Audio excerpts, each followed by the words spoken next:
آخرکار drama serial میرے ہی رہنا کی لاسٹ ایپیسوڈ بھی آ ہی گئی۔ میرے ہی رہنا کی اس ایپیسوڈ کے آغاز میں انو اپنے کمرے میں فرحان کا انتظار کر رہی ہوگی، اور جب فرحان کمرے میں آئے گا تو وہ یہ سوچ ہی نہیں رہا ہوگا کہ اسے انو آگے سے ملے گی۔ وہ تو یہ سوچ رہا تھا کہ انو یہاں سے چلی گئی ہوگی، لیکن وہ اسے آ کر کہتا ہے تم تو مجھے ہر بار سرپرائز ہی کر دیتی ہو۔ تو وہ اسے کہتی ہے کہ تم بیٹھو، میں تمہارے لیے کافی لے کر آتی ہوں تاکہ تمہاری تھکاوٹ اتر جائے۔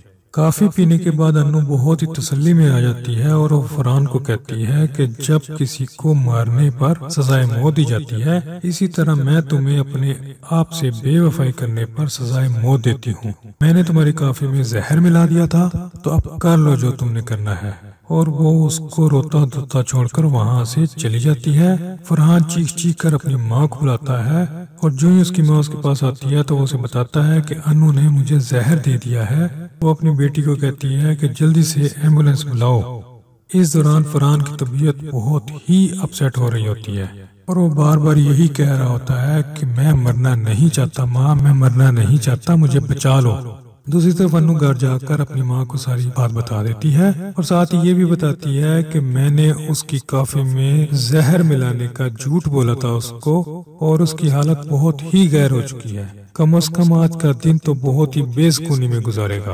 ادھر فرحان اپنی ماں سے کہہ رہا ہوتا ہے کہ انو نے بے شک میری کافی میں زہر نہیں ملایا، لیکن مرنے کا جھٹکا دے گئی ہے مجھے۔ موت کا سوچ سوچ کر میرا تو سر پھٹا جا رہا ہے۔ تب اس کی ماں اس کو سمجھاتی ہے کہ تم انو کے ساتھ بہت غلط کر رہے ہو، لیکن وہ پھر اسی ڈگر پر بات کرتا ہے کہ اماں آپ اس معاملے میں نہ بولے، میں جو کر رہا ہوں بالکل ٹھیک کر رہا ہوں۔ اس کے بعد روحی اور اسد بھی انو کے بارے میں ہی بات کر رہے ہوں گے کہ انو بہت زیادہ پریشان ہے، سٹریس لیا ہوا ہے اس نے، لیکن فرحان بھی کوئی اتنے آرام سے نہیں رہ پائے گا۔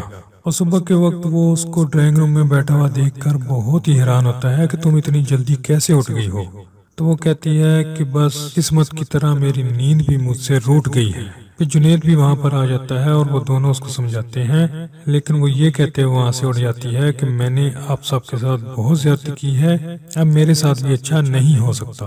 اور فرحان رمشا کے اکاؤنٹ میں 50 لاکھ ٹرانسفر کر دیتا ہے، پھر اس سے ملنے کے لیے جاتا ہے، لیکن اس سے بہت ہی بے رخی کے ساتھ ملتی ہے، اور میٹنگ ختم ہونے کے بعد اسے کہتی ہے کہ بس تمہارا میرا تعلق ختم ہو چکا، میں نے تم سے جتنا فائدہ لینا تھا لے لیا، اب مجھے تمہاری کوئی ضرورت نہیں ہے۔ اور فرحان یہ سب کو سن کر بہت ہی حیران ہوتا ہے اور غصے میں بھی آ جاتا ہے، لیکن رمشا اپنے باڈی گارڈز کو بلا کر اس کو بڑی بے رحمی کے ساتھ وہاں سے نکال دیتی ہے۔ اس کے بعد انو روحی کے ساتھ معافیا مانگ رہی ہوتی ہے اور کہتی ہے آپ لوگوں نے بد دعا دی تھی تو وہ پوری ہو گئی۔ تو وہ کہتی ہے کہ میں نے اور میری بہن گڑیا نے تمہیں کبھی بھی کوئی بد دعا نہیں دی۔ دوسری طرف جنید اپنے بھائی عمر سے بات کر رہا ہوتا ہے اور اس کو کہتا ہے کہ تم اگر فیصلہ بدل سکتے ہو تو بدل لو، ہمیں اکٹھے ہی رہنا چاہیے۔ لیکن عمر اس بات کے لیے تیار نہیں ہوتا، تو جنید کہتا ہے کہ میں ماں کے ساتھ ہی رہوں گا، ماں کو میری ضرورت ہے، میں اس کو چھوڑ کر نہیں جاؤں گا۔ تب عمر اسے کہتا ہے کہ آپ یہ سب کچھ بھول پائیں گے؟ تو وہ کہتا ہے کہ بھولنا ہی پڑے گا ورنہ اکٹھا نہیں رہا جا سکتا۔ اور یہاں پر سیکنڈ لاسٹ ایپیسوڈ ختم ہوئی۔ ملتے ہیں میرے ہی رہنا کی لاسٹ ایپیسوڈ میں۔ ویڈیو دیکھنے کا بہت شکریہ۔